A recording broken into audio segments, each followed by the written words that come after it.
Hi guys, welcome to the listening room with Walker and I'm with. Hi guys, this is Uzake Welcome to another episode of The Listening Room with Walker. Are you good? I'm good. Sad news indeed. That they are sad. Hey, Sad news indeed. Warras. Hi guys, rest in peace to DJ Warras. Hey, barile Warras Warrasa bampulaya vele. I don't know. I think I feel like we, as much as there's corruption in the country, time and again, these corrupt bullies have shown us that you whistle blow, Yeah. they'll kill you.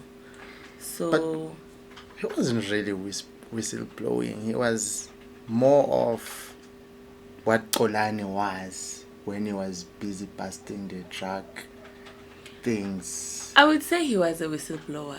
A reason being, okay, so he owned a security company, right? Yeah. And that security company was basically responsible of retrieving hijacked buildings.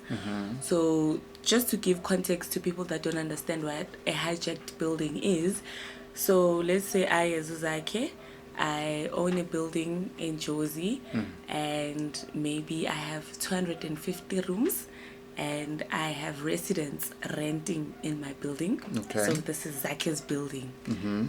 And then a random man from East Africa comes Rents. and doesn't rent, takes over. Okay. Literally. So I, as I'm no longer allowed in the building. All my residents taken out. Okay. And this East African guy will bring people from East Africa to rent. To come and be occupants. Yes. Okay. And not just occupants, so they'll be selling drugs, trafficking people, illegal goods, everything illegal. And the craziest thing about all of that is that nobody can touch him. True, because most of the drug cartel people, they have the support of the government behind them. Right now we're seeing with what Kwanazi put on the table around the matters of the cartels in SA, that they are supported by the government. We have the likes of Kat Matlala. Yeah, we have the Minister of Police, which is Senzo Mkhunu, which everything was put on the table. But now I'm asking myself, Warras, it's a holiday, 16 December, Reconciliation Day, we are all at home enjoying. Was he there under the management of the government, or was he there privately? Is there a statement? I see that you're holding a phone. Is there a statement maybe? Okay, I'm going to read the statement and then Yes. I'm going to share my thoughts, right, on The your matter. question, right? Yes. So, Johannesburg authorities have responded to the confusion surrounding the circumstances of the fatal shooting of DJ Warras, stressing, so they're putting big emphasis on the fact that he was not acting on behalf of the city of Johannesburg or its law enforcement, right? Okay. So my thoughts around that statement is, number one, even if he was working privately, right, Yes. this is a hijacked building. So everybody staying there is staying there illegally, Yes. and he's been shot for trying to remove illegal immigrants. Yes. And the first thing the government does is to say, he was not working for us. We are not involved. We are not involved. And I think that says a lot about our government as well, to say, instead of saying, let's hunt down whoever killed him, okay, this issue of hijacked buildings is serious, we need to start acting because now our people are dying.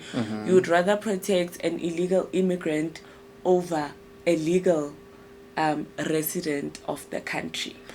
And whether or not he was working for the government, guys, we cannot overlook the consequences of illegal immigrants in our country.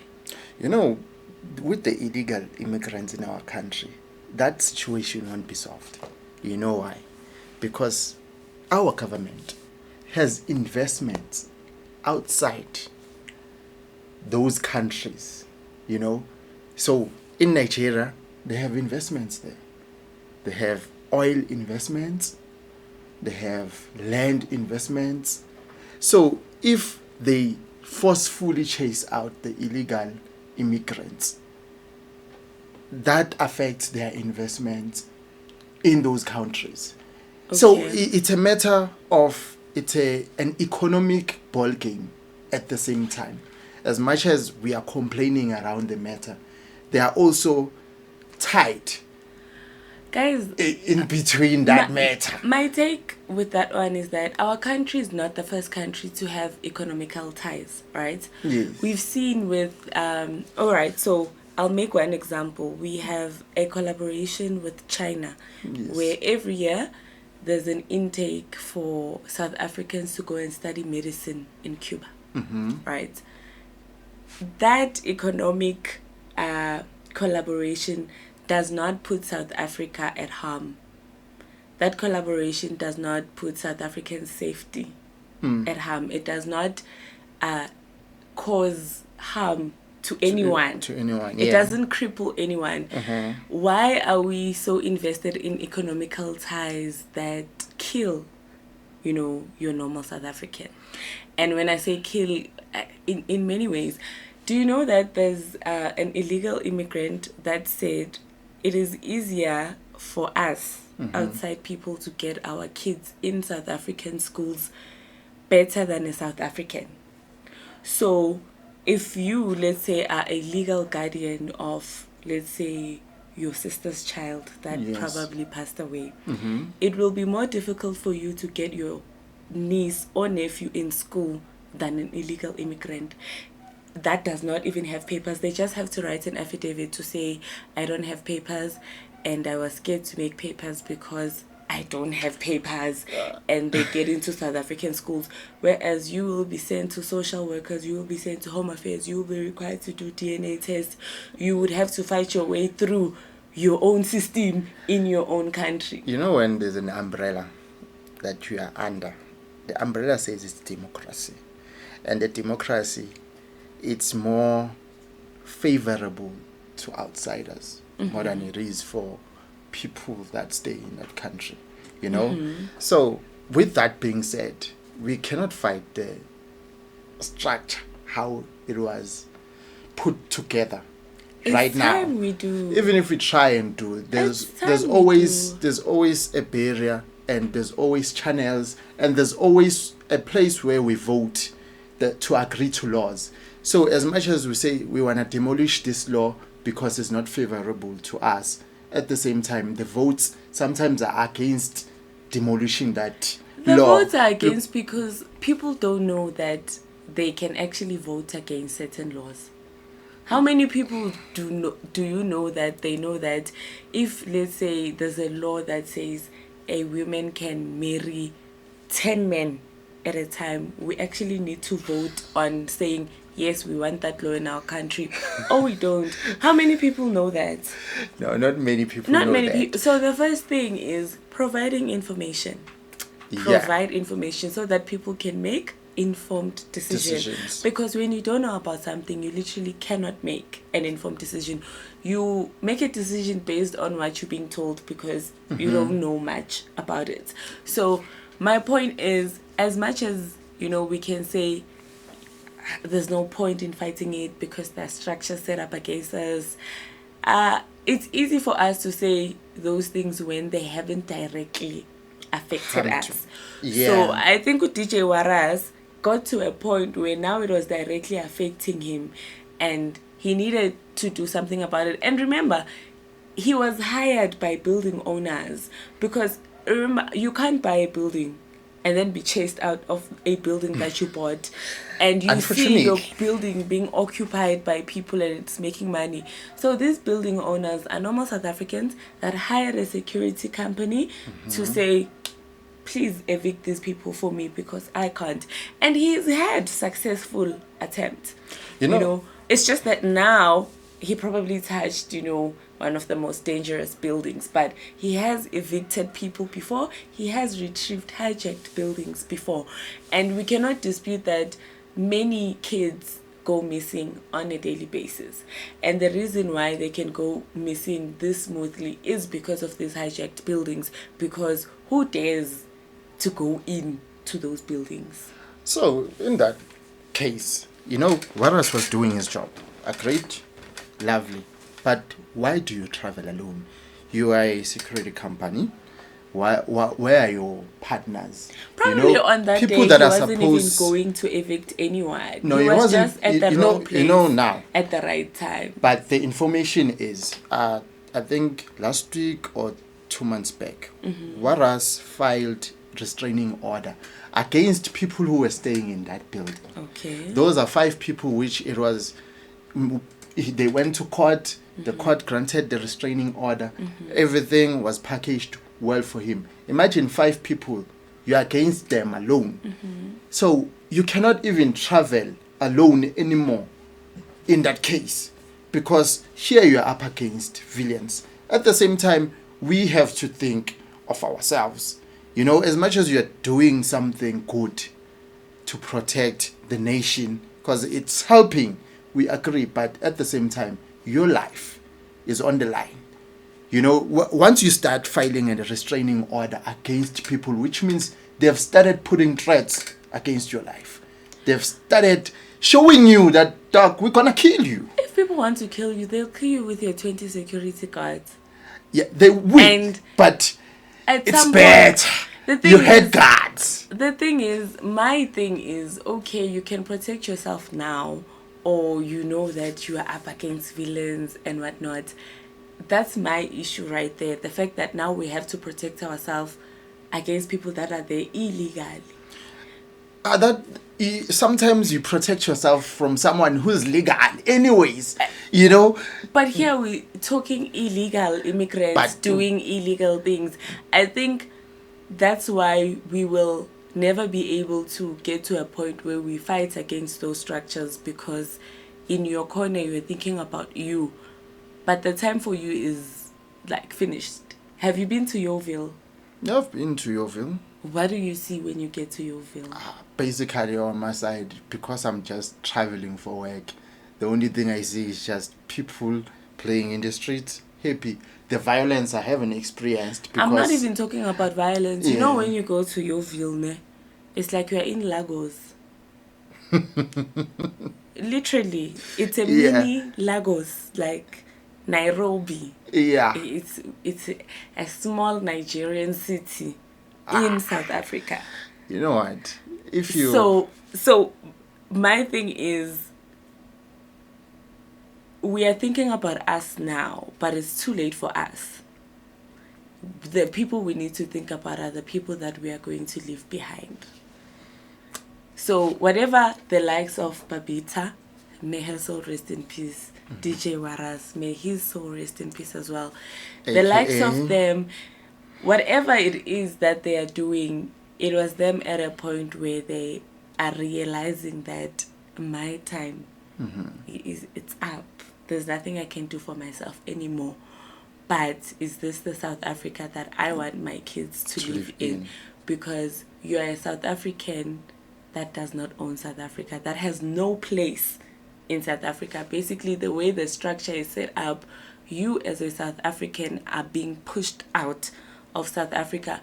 And I'm not even just talking about East African people, you Nigerians, and Cape Town itself is pushing South Africans away from South Africa by bringing in people from Europe that, bring the money, the currency. But that's an influx of investments. We cannot complain about work. Here's my thing.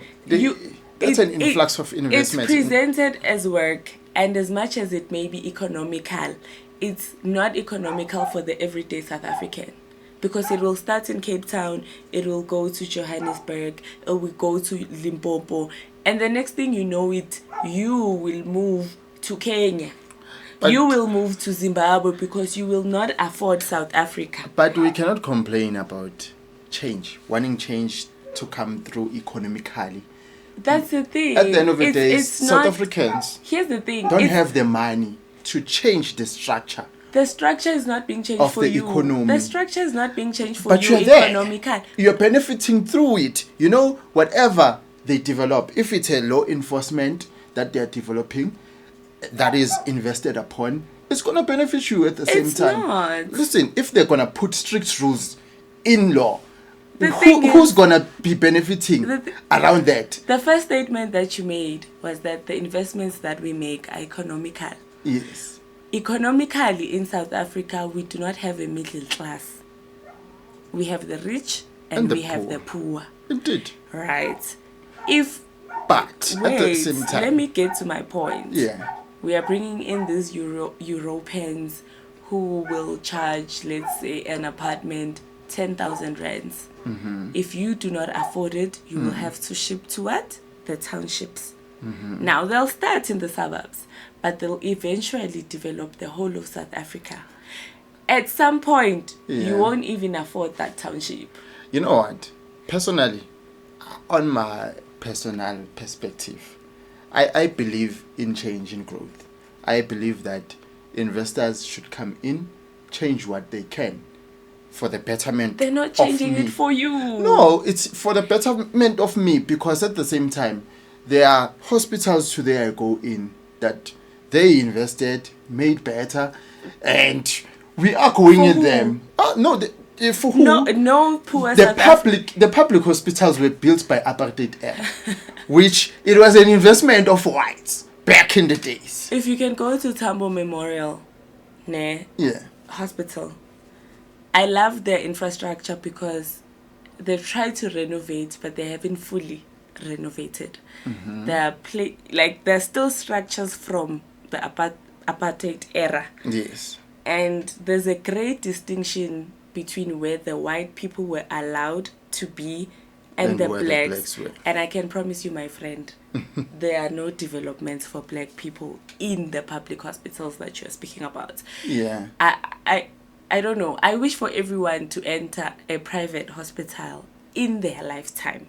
Just once. And see what's and I'm not even saying to be admitted to go and sleep there. No, just go in, take a look around and step out. But okay, how would you propose for South Africa to change in terms of that investment influx? How would South Africans change it for themselves without putting in an investor from outside who's going to come with the rules? Because eventually an investor from outside will come with the rules, because it's my money, my rules same time. No one is disputing any rules, but all I'm saying is if an investment is coming into a country economically, then if it's economical, then you as a poor person, you do not have a place in that. The change and the growth that is going to come is for the people that are financially capable. As a poor person in the economical change, you do not have a place. Then in that, for our people, we're going to emphasize that put yourself in, study, do whatever it takes to be in the system. Be recognized. You know what is the crazy thing? Do whatever you can. When you get into the system, that's when you realize that the channels to get people into the system are being decreased every time. And I want to make an example of a nursing program, right? The old nursing program was called D4, which meant you were doing it for 4 years. It has now been decreased to 3 years. And they removed the most important part of a nursing degree. Okay. Saying that before you can get to that part to be able to study, you need to have 2 years working experience. Smart. When you get to that hospital to wait for your 2 years is 10 years. Because there are people already in a waiting list waiting to enter. Yeah. And then they say if you are not patient enough to wait for 10 years, you still need the 2 years, but you will have to do it private. You cannot specialize in anything without that 1 year of midwifery. So already that is another system structure that is causing a decline for you to get to that registration of being in a system. Why do I say that? The minute you start working, there's already things you need to do. Now at home, they see the need for renovations. Now you have kids, now you are buying a car. You are not necessarily thinking about putting money away so that after 2 years you can go to a private. And they're smart. They say study private, but once you get into a private system, government automatically box you. They don't hire you back into government. You are forced now to go the private route. Private is also another world where there are no guarantees for you. They can hire you today. There's no contract that says you need to serve it. And no. You can be permanent, but if they wake up tomorrow and they're unhappy with you, they can fire you, and there's no CCMA to say, no. We'll fight for you. Yeah, you can be fired for behavior. We didn't like how you greeted that patient. You are fired. But with that, you know what? The sooner we realize that in each and everything today, it's a business. This country, it's a business. This is a company. I am not for anyone. I'm not disputing who's that. coming from another country. I'm not disputing This is a company that is hiring and firing. All I'm saying is it's a company that is protecting itself.